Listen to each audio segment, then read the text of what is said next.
My coaching client, Laura, recently told me that she saved more money than she spent on my coaching because I helped her simplify and consolidate her tech stack. And now I want to do the same thing for you too. I have put out a free tool called the Tools Audit.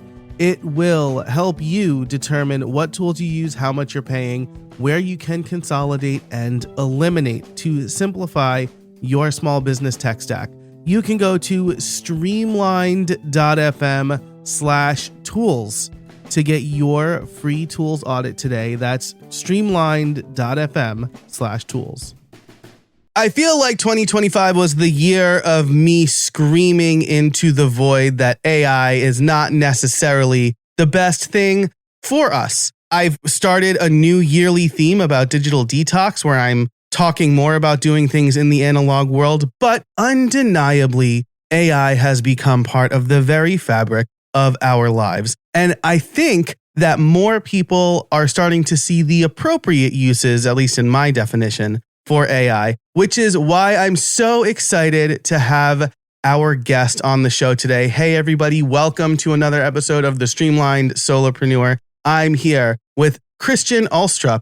You have a pretty storied bio that I will link to for people to read, but you've done a lot of work in the AI space, in like the big venture capital startup space, right? Which I think makes you uniquely positioned to talk about this stuff as well as present alternative opinions. I don't like to have debates on this show necessarily, but I do like presenting more than just my opinion on it. Yeah, thanks for having me. My pleasure. What encouraged us to hit record here was you asked me what I find particularly egregious about how people use AI. Yeah. And I unabashedly feel like using AI to write or create content, let's say from whole cloth, is bad. And I think we're seeing more people think that. I know a few people who ChatGPT launched on like December 2nd, 2022 or something like that. Mm-hmm. And on December 3rd, 2022, a bunch of people had AI expert in their bio. Yeah. I had a particular salient debate with my friend Alistair McDermott about at what point does AI get it right enough to say you wrote your book? If I dictate the whole book and I train it on everything I've ever written, then did I write the book? And I say no, because AI doesn't have your entire lived experience, which is, I think, a prerequisite for writing at least a compelling book or for you being the author of your book. So I'd love to just kind of get your thought on that first before we get into like the practical non-hype uses for AI. Yeah, absolutely. And I've been working in, I like to call it applied AI for about 10 years, and then was lucky that I had some extra time basically to tinker with the generative technology even before ChatGPT was out. Already, I want to make this distinction, right? Most people are using AI synonymously with LLMs. Yes. Apple probably is really upset because they called their AI machine learning. It is funny with the terminology. People are like, oh, well, I was doing machine learning and stuff. And at the end of the day, it's like you're using computers in the scope of what computers can do is expand. And like the simplest way I used to try to explain this is everyone knows Excel. You have general purpose tools for crunching numbers.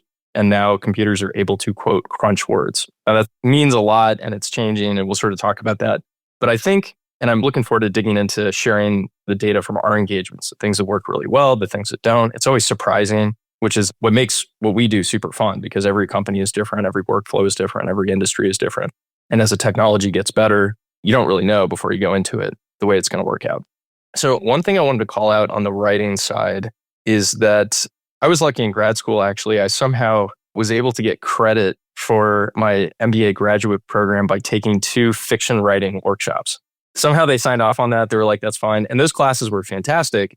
And a lot of stuff stuck from that that's been useful in business and very much in the context of working with these models, because you are writing, you're using language to drive them. But one of the things in particular was the lecturer said writing is actually mostly thinking. It's not typing. Typing is not writing. Writing is mostly thinking. I think this is true even beyond sort of the written word, any kind of creative medium. To your point, you're taking a perspective, you've discovered something new, you're taking your embodied experience as a human, whether it's as a business person or in the context of your community, your family, or whatever else, And then you're going to package that up into something that can be communicated to other folks and ideally made useful, and maybe it's commercially viable in some way as well. And I think one of the challenges that we see broadly with generative AI is where there used to be a lot of bottlenecks in what are more, I would say, perennial processes when it comes to value creation and creativity and relating and communication and all these different things.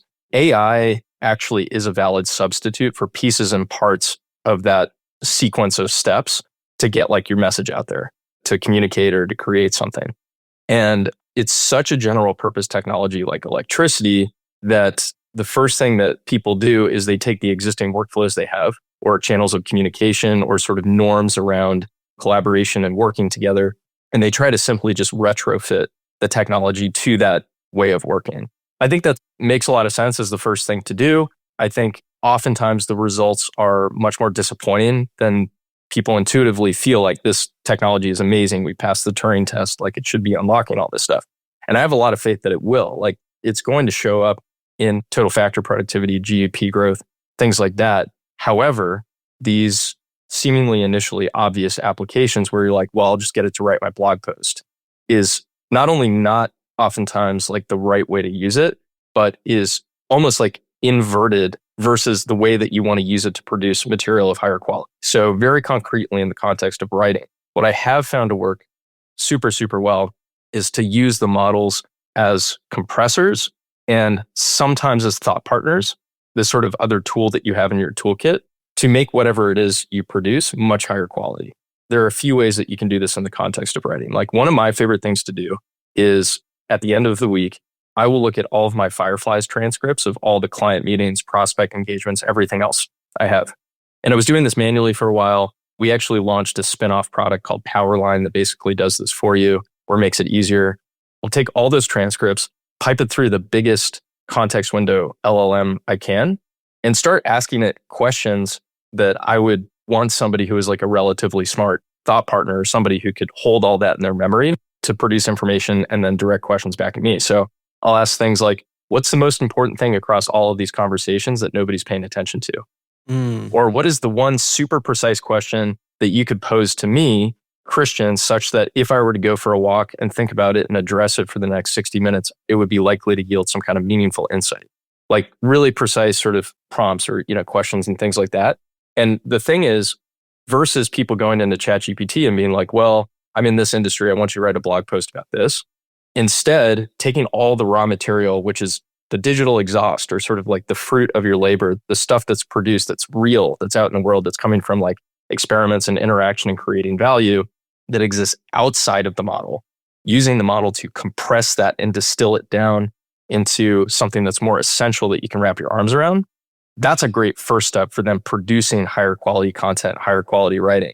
And a lot of this stuff I post on LinkedIn is a function of this process. I'm going to take all this material, I'm going to have it ask me questions, I go record a monologue, I come back, I might distill some of that down into content pieces and parts and put finishing touches on it. But at the end of the day, it's higher quality content, higher quality thinking, higher quality writing is going to come from having this additional tool that you can use as a compressor and sort of a lens on this new data that you're producing. If you're not producing new data, and we can talk about sort of what that means, then this technology is in the limit, not useful. And this requires a radical rethinking of how work happens in order for this as a sort of a compressor and a macroscope and whatever else to really unlock outsized value.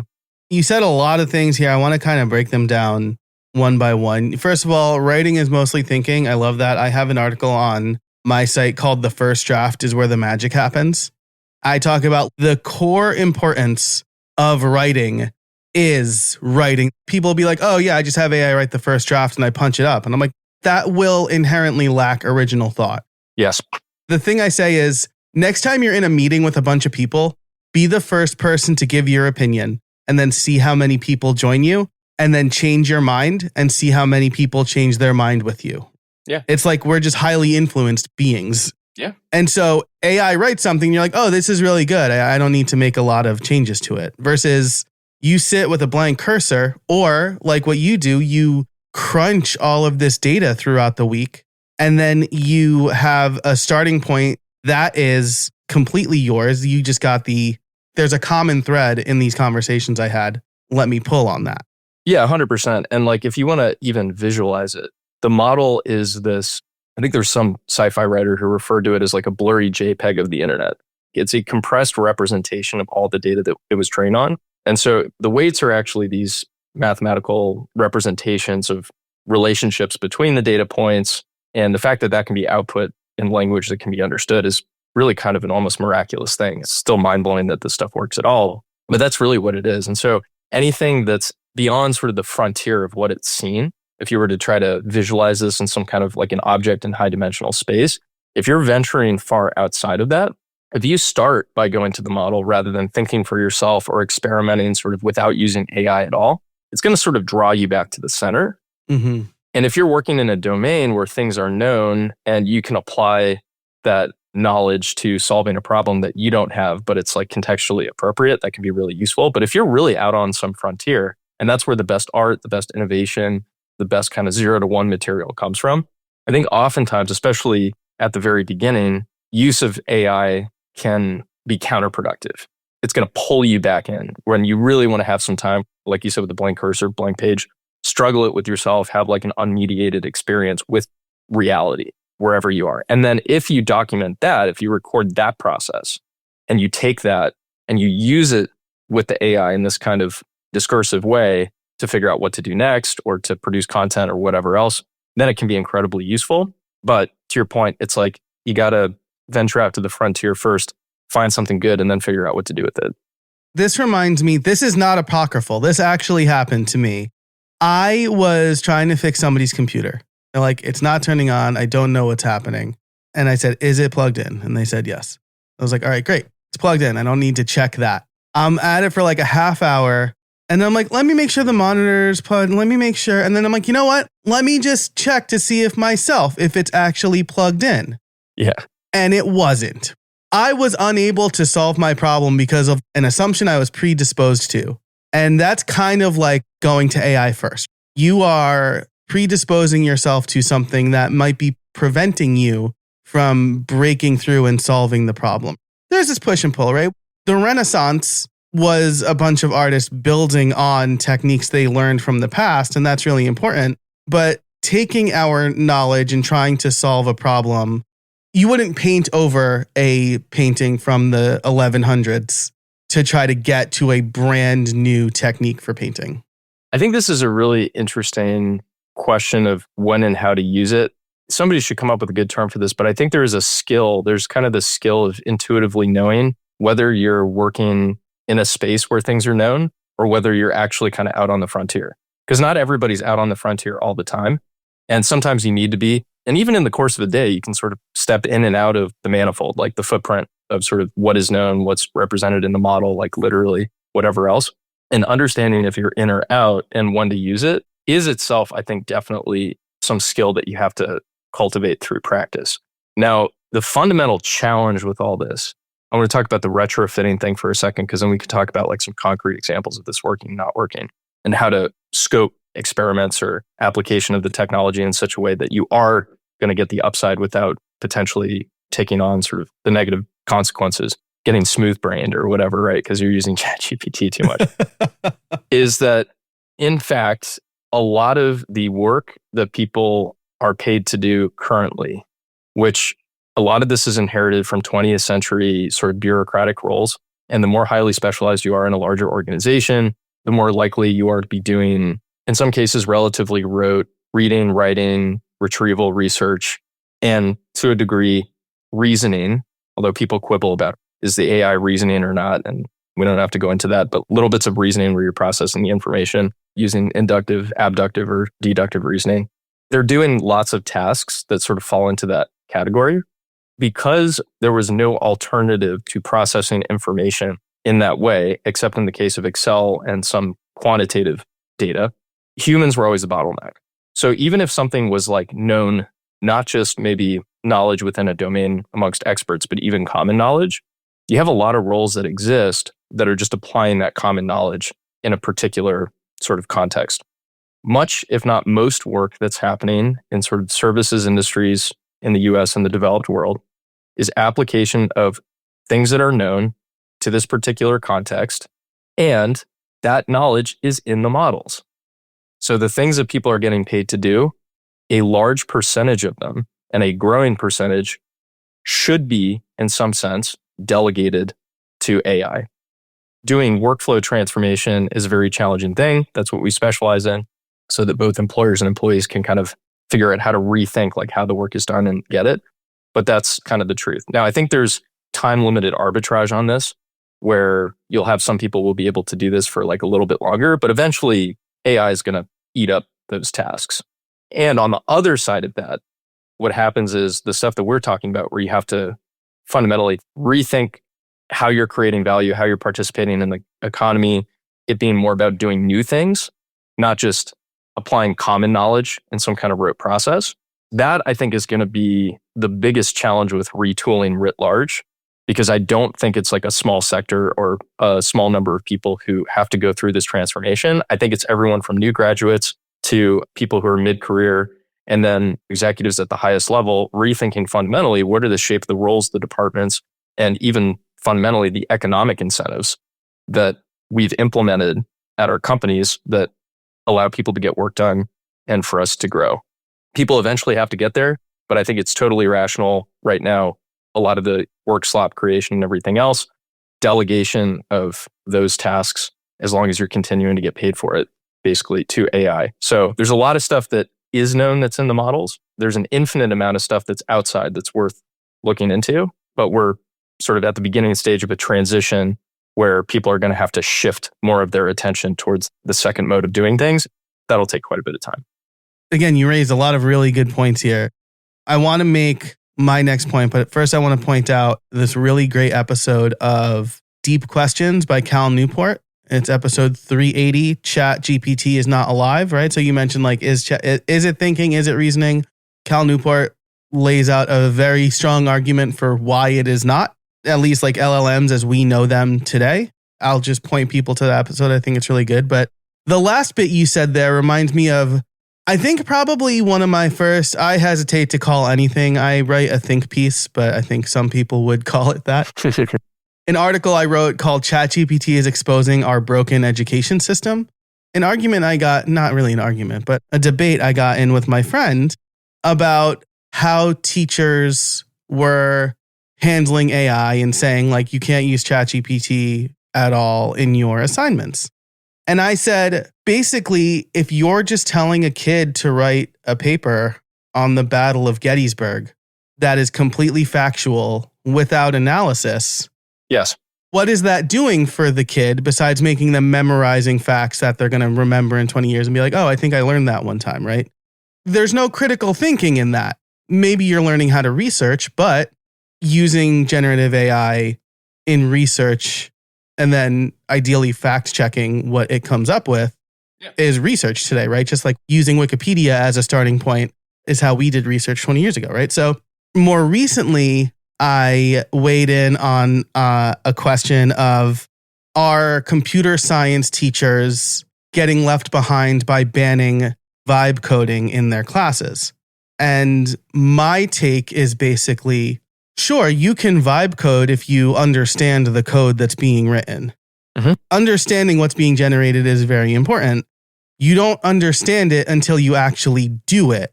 And so I think for an intro level programming class, you should ban vibe coding because the students need to learn and understand. Otherwise, in 10 years, we're going to have a bunch of programmers and project managers who have no idea how their code works. To kind of steelman the other side of this, almost nobody is mucking around with assembly language. Most software engineers are not messing with compilers. Like they don't understand the nuances of a lot of that stuff and they don't have to. So like layers of abstraction, as long as they're reliable enough, trustworthy enough, are incredibly useful primitives because they allow you to operate at sort of a higher level and thus create more value and so on and so forth. I think we're in a weird liminal space where this stuff is immediately accessible. The updates are distributed at the speed of light, which is unprecedented as I think in human history as far as like general purpose technologies are concerned. And how to, again, this idea of reform, how to rethink how this fits in, seeing as it's not going away, into something that is good, whether it's in work or education or whatever else, that helps the students and the teachers and employers and employees and the participants like achieve the sort of overarching goal that the institutions and everything exist to produce. I just think we're going through this crazy period of experimentation, and eventually good and best practices will emerge. But clearly, to your point, the old structures and this new technology have gone very much disjoint in a lot of ways. And so kind of useful tool, I think, for thinking about this is actually Aristotelian causality. I'm a fan. Mr. Aristotle, his model of causality was that there are 4 causes. The modern mind, we think mostly about cause and effect. It's sort of like this one-way thing. You do something, you get a result. But he basically called out there are 3 other causes that are just as important. And I would argue because we don't think natively in this way, in the context of AI, they're super unattended. I'll draw this back to the education piece in a second, like, trust me. This is great. This is the first time Aristotelian causality has ever been mentioned in over 500 episodes on this show. So I am psyched as a liberal arts college educated person who had to take philosophy classes. Yes, we're occupying like a nice little niche. I will say in general, I think Aristotle and Aquinas are 2 of probably the most important thinkers that you could go back to if you want to take AI seriously. That's a whole tangent. The way I think about the technology is super influenced by those 2. It's amazing. Talk about the primacy of the will or the intellect and all these sort of things. And what does that mean for model representation, like latent desires? And there's a lot we could talk about there. But Aristotelian causality, you have what he called efficient causes. So that's kind of the way we think of like cause and effect, billiard balls like hitting each other or whatever, right? Then there are material causes, which it's like the stuff that something's made of. And I think of AI very much as like a material cause. So it's the stuff that's now like electricity, like it's kind of getting into everything. It's sort of there. It clearly affects the environment and the context and the people that it goes into. And then the 2 other ones that I think are most important to think about very practically for leaders or teachers or whoever else would be final causes. Like, what does this overall system exist to do? So in the context of like education, what is the point of having somebody at school? It's a big question that we could go into, but I think that question is not sort of being asked enough. In a business context, I think it was Drucker, or maybe it was Milton Friedman. The purpose of a business is to create customers, basically. And so that's an easy sort of final cause to come back to is like, okay, are we creating customers? Are we making them 10 times better off, like the people that we have currently? And that's a question you can always come back to. If not, why not? What would have to be true for that to be the case? That's usually where we start our engagements, is really getting to the essence of that and working backward to figure out how to get there 10 times faster. So you figure out what that final cause is. If it's for students, for them to have the skills to enter the workforce, that's one thing. But I think getting answers to that question first is important, because then what you can do is you can look at what are called the formal causes. So how is education structured? How is employment structured? What are the economic incentives? How do you know what good looks like? What are success criteria? What are people allowed to do and not do? When you're talking about AI can't be used, that's a formal cause. When you look at, you're going to have to take a test, and to take the test, you get these answers and you get an A, that's a kind of formal cause. If you start to rethink this and you go, okay, the point is for people to develop critical thinking skills such that they can do new things under conditions of uncertainty, which we should expect to be the case like in the economy going forward. Because if AI commoditizes everything that's known and things that were privileged knowledge become common knowledge faster than ever, then what's scarce at the end of the day? It's risk and uncertainty. And so if people need to kind of like surf on that frontier to participate in the economy, then what you should be doing is figuring out how to arm students with the skills that they need to thrive in that context. To skip to sort of like the tentative answer around this, it probably ends up looking something more like project-based learning. And so lots of interesting nuances around how do you track and monitor, how do you give feedback and everything else. But I think whether it's in education or in work, ultimately reforming the structures such that you make it really easy for people to come together and work toward some highly desirable but uncertain goal. That's where everything needs to go. That is absolutely not how education or sort of the economy writ large is structured for most participants at the moment. You nailed on the head my biggest concern about AI. And then again, you did it with like classic philosophy, which is fantastic. I went to the University of Scranton, so we're big on Aquinas, Nice. Socrates, Aristotle, Ignatius. Good. The critical thinking is extremely worrying to me.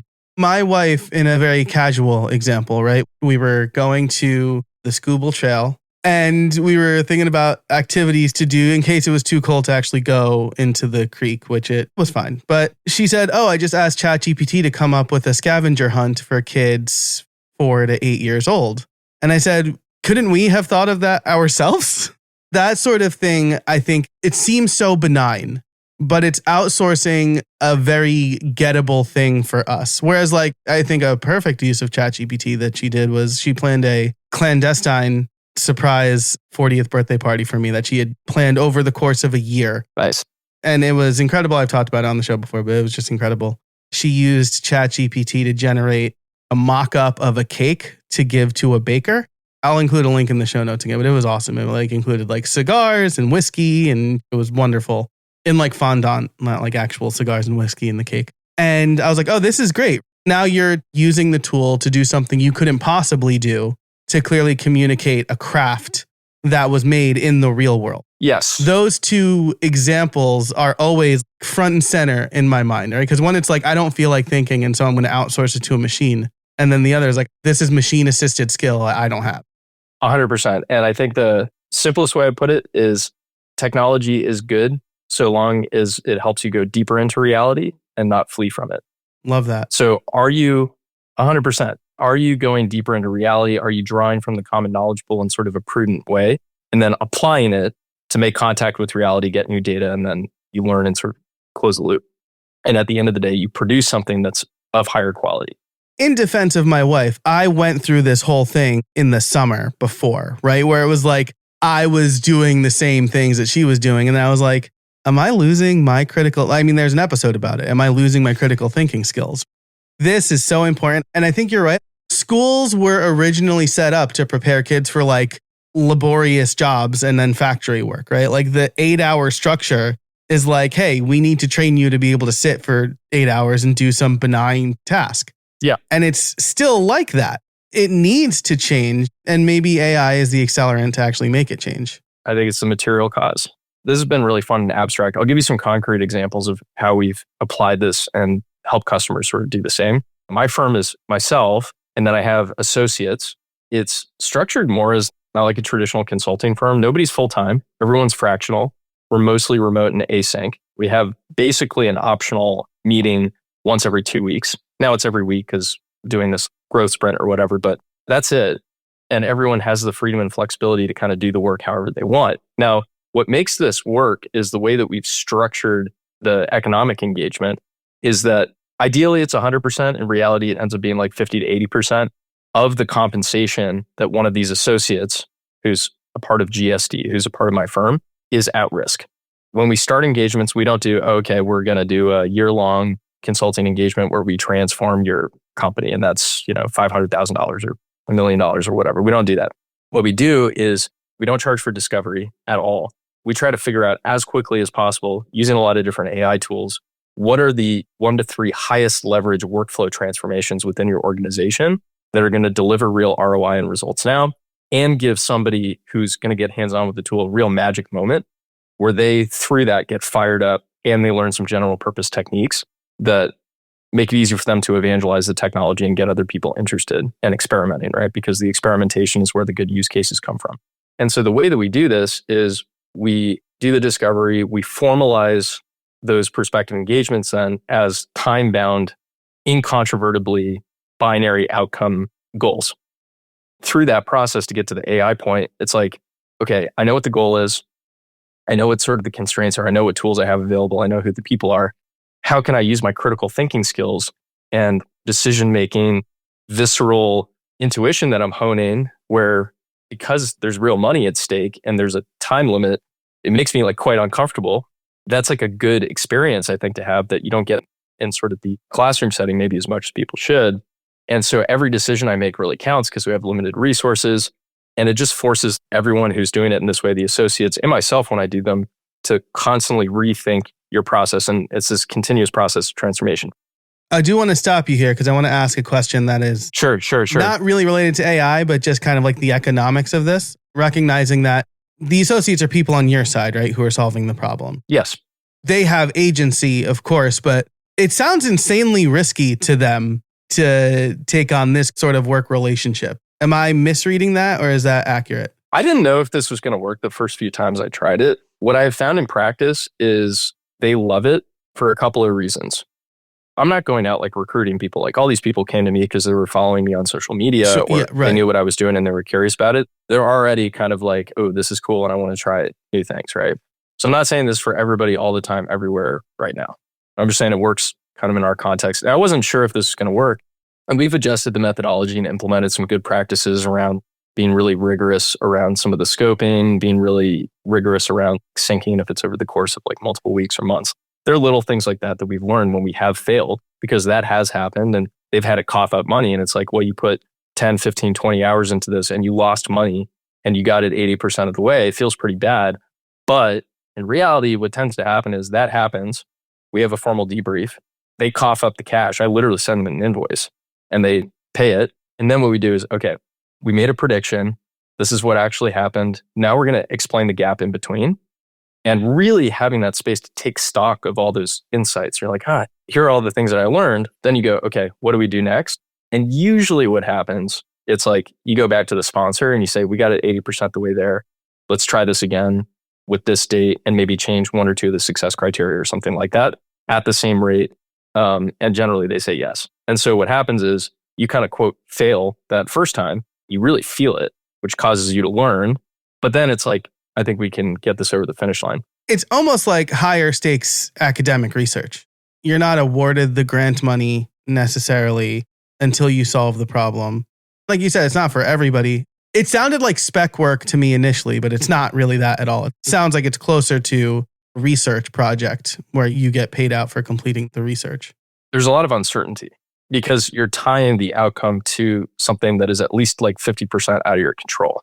You're like, okay, well, how do I reduce that uncertainty through the actions and methodologies I developed? And this is a good forcing function too, to like get people to take a really deep interest in like the customers and the context and everything as well. Because if you don't have that, you're going to have all this stuff that you don't know about. We've also learned after a certain salary point, that's not the thing that causes happiness. Like you need people in employment to actually care about what they're doing. And it sounds like this makes them care a little bit more.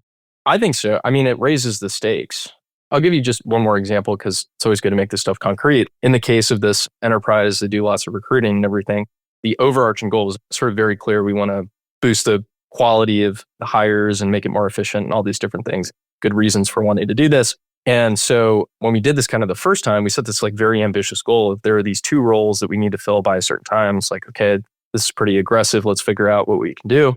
And so we ended up fundamentally transforming their process where it was like, instead of all these intermediate layers of translation between initial discussion with the hiring manager, which wasn't being recorded or anything at all the way to getting stuff into the ATS and turning it into a template for the job description, you know what you can do is just compress that down to really high quality 1-hour interview with the person who is responsible for filling the role at the very top, like the recruiter or whatever, with the hiring manager, record it, take that transcript, use the state-of-the-art AI model. If there's additional context that's salient, snippets from the code base, other material that has more information about the nature of the needs that the team has and everything else.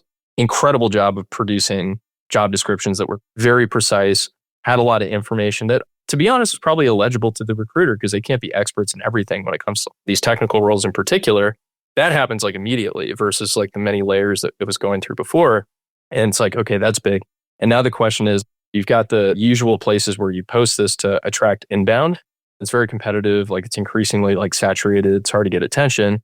Let's use the deep research models. And they're great across Anthropic, Gemini, and ChatGPT, like the deep research agents. They're all like pretty differentiated. There's a little alpha for folks is if you're going to do like a really hard research question, like just pose it to all 3 and see what they come up with because there will be gaps.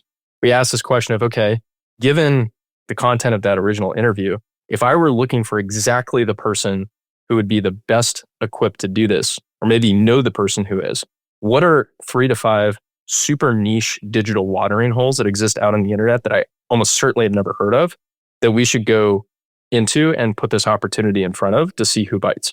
And it comes back and it's always like random Slack group, this WhatsApp group. Here's like some forum you've never heard of. All these different things where it's like surprising and you go look at it, you're like, that makes a lot of sense. Let's go figure out what are the 1 to 5 steps that I need to do to gain enough credibility to get into the community. Then you just use AI to get it over the finish line. And so they're able to now target these folks even beyond just the tentpole channels. And then finally, at the end, of course, there's stuff when it comes to application analysis, finding needles in the haystack.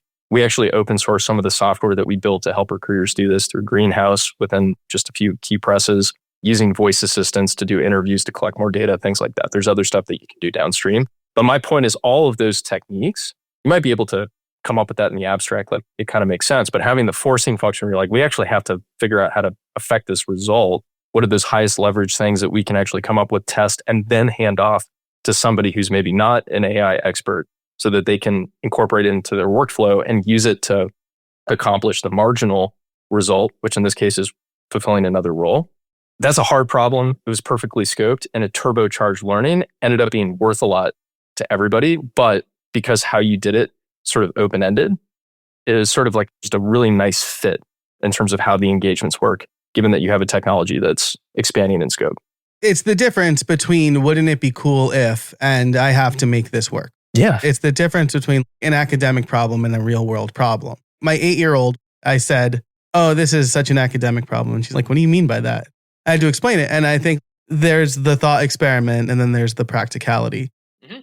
We've been talking for a while. I want to wrap up, but I think I want to bring it back to, I think probably the thesis of this conversation, you started with it, you ended on this really good example of it, is data crunching. You use the term digital exhaust. Yep. I think these are really practical ways that as we record this, it is before Christmas. This is coming out after. I am in my 2-week end of the year sprint because I'm taking 17 days off to match my kids' break. Uh-huh. I want that whole time off. And I have been having tons of meetings and recordings. Forget about the end of the week. By the end of the day, I barely remember what I talked about at the beginning of the day. But because I have full disclosure, they are a sponsor of mine right now, Radiant. I have Radiant running on my computer every time I'm in a call, and this interview too. I can take, like you said, take all of that and process it the way I see best. How am I going to make more content from this? What big questions are people asking me in discovery calls, et cetera? So what is a practical way for people to take this? I want to say it's very clear that you're extremely intelligent. And for some of our non-technical listeners, what can they do to kind of take this digital exhaust and compress it? It's a great question. All right. So here's what I would do. If you are not already using a meeting recorder, I definitely would get that installed. Streamlined.fm/radiant. Perfect. It was a good practice. I'd say it's a best practice at this point. I'll also just add on to that. For a while, I was like, oh, I should disclose that my meeting notes is going. And people are like, I just assume that now. You do have to assume that. I still think it's a good practice to disclose it. I use another vendor that'll like send people a heads up or whatever. But yes, the incentive is too strong for that, for better or for worse, to not be the case. So yeah, I think everything being sort of instrumented and recorded, that is as the norm. I think there will be private spaces and everything, but like that is the world that we're heading into. The incentives are too great. Okay, but if you're not doing that, you should. Even if though you haven't done that, I want to give you something very practical that you can do today.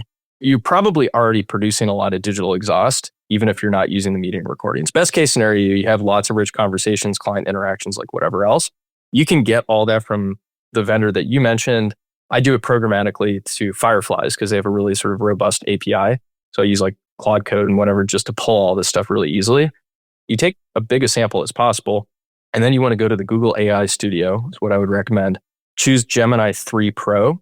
Literally just brute force copy and paste all that text over into it, and then start asking questions. I'll give you a couple of good beginning ones. What's the most important thing that nobody's paying attention to?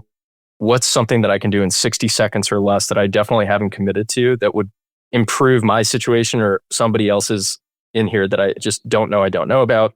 And that can be good information right there. And that might be enough that it sort of compels you to take some kind of action.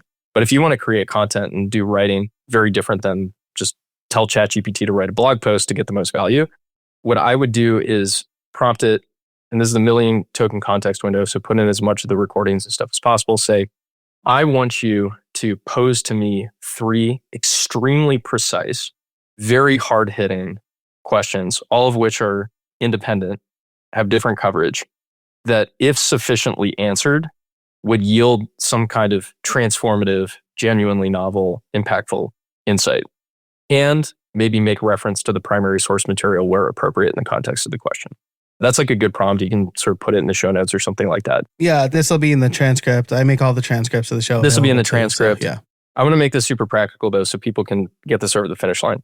You do that, it's going to give you those 3. Don't look at the questions.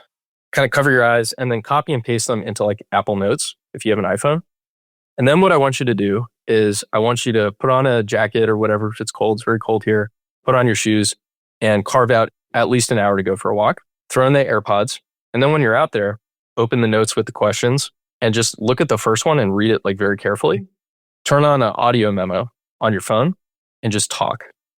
Just monologue, trying to grapple with that question for as long as it takes until you feel satisfied. Like, that's interesting. Mumble everything. Every single thought that goes through your head as you're trying to figure this out. You're asking yourself questions. You're like, I don't know about this. That's a good point. I didn't think about that.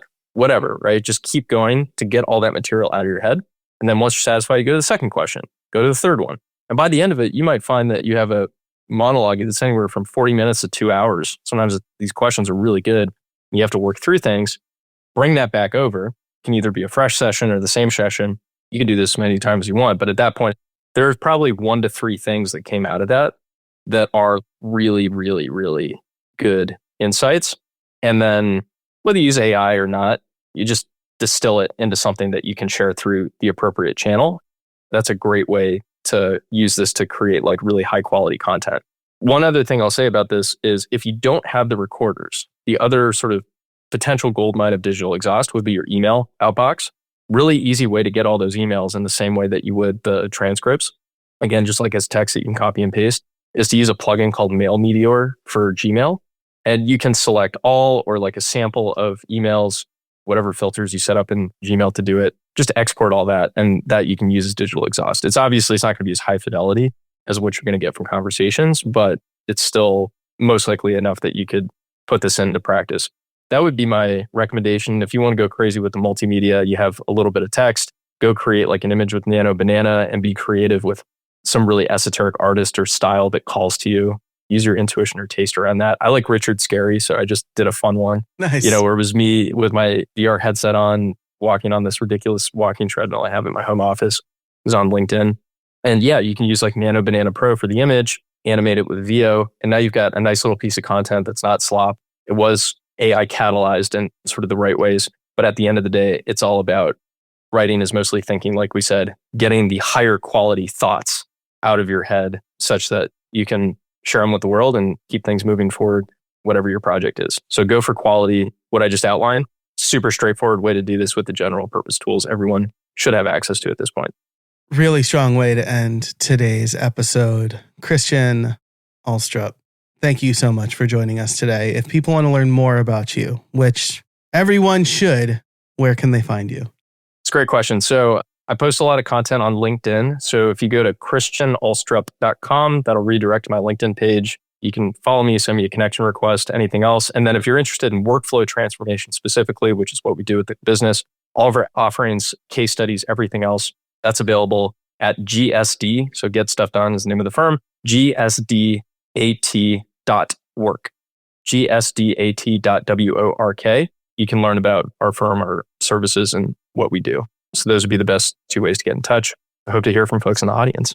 Yeah, I will link all of that in the description below and over at streamlined.fm, as well as all of the episodes we referenced, the 4 causes, and some of the tools we mentioned as well. Christian, thanks so much for joining us today. I really appreciate it.